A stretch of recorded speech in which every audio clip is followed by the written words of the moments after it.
नमस्कार दोस्तों, आज मैं आपको एक ऐसी प्रेम कहानी बताने जा रहा हूँ जिसे भारतीय इतिहास के लोगों द्वारा यूँ कहे तो उसके पन्नों द्वारा भुला दिया गया। भारत कई अनूठी कहानियों और घटनाओं का साक्षी रहा है। यहाँ हर मोड़ पर कुछ न कुछ ऐसा सुनने को जरूर मिल जाता है जो आपको हैरान कर देता है कि क्या वाकई ऐसा हो सकता है।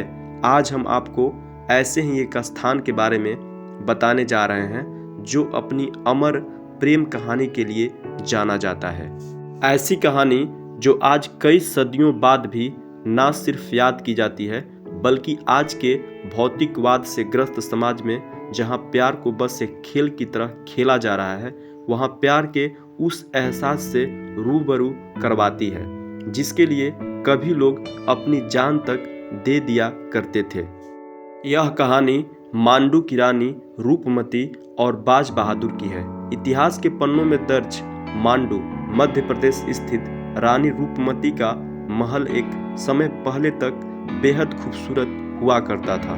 इतना कि कोई भी उसे देखकर अपनी आंखों पर विश्वास न कर पाए कि क्या वाकई कोई इमारत इतनी बेहतरीन हो सकती है।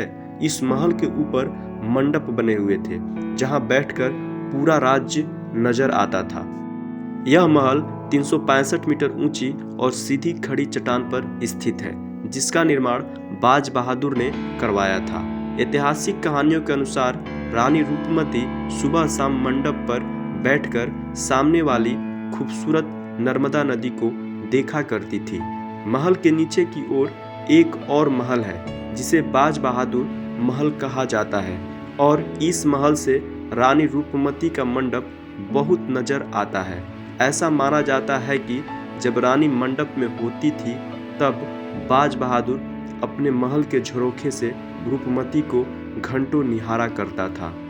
सन 1561 की बात है जब मुगल बादशाह अकबर के सेनापति आदम खान ने मांडू पर आक्रमण कर बाज बहादुर को पराजित कर दिया और रानी रूपमती को अगवा कर लिया। रानी रूपमती ने आदम खां के समक्ष समर्पण नहीं किया और अपनी जान दे दी। इस घटना के बाद रानी रूपमती और बाज बहादुर की प्रेम कहानी अमर हो गई और अकबर ने ही इन दोनों की प्रेम कहानी को लिखित रूप प्रदान करवाया। मांडू में न सिर्फ रानी रूपमती का महल चर्चा बटोरता है बल्कि यहाँ कई और भी स्थान हैं जो अपनी खूबसूरती के लिए मशहूर है। मांडू की मस्जिदें भारतीय इस्लामी स्थापत्य कला की बेजोड़ उदाहरण है। इसके अलावा दो अन्य महल जहाज महल और हिंडोला महल भी सौंदर्य के उत्कृष्ट नमूने हैं। मांडू स्थित अशरफी महल की कहानी भी अजीब है। होशंगा शाह ने सोने की अशरफियों से इस महल का निर्माण करवाया था जिसकी वजह से इसे अशरफी महल का नाम दिया गया।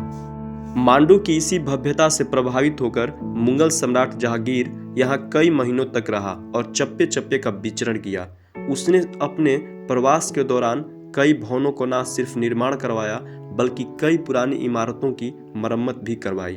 वर्ष 1732 में मल्हार राव के नेतृत्व वाली मराठा सेना ने मांडू के मुगल गवर्नर को पराजित कर इस राज्य पर कब्जा कर लिया। तब से लेकर राजशाही के अंत तक मांडू पर मराठों का ही राज रहा। आजादी के बाद जब मांडू की रियासत पर सरकार का आधिपत्य हुआ तब यहाँ मालवा पर्यटन रिसोर्ट बनाया गया। मांडू की खूबसूरती का कोई सानी नहीं है।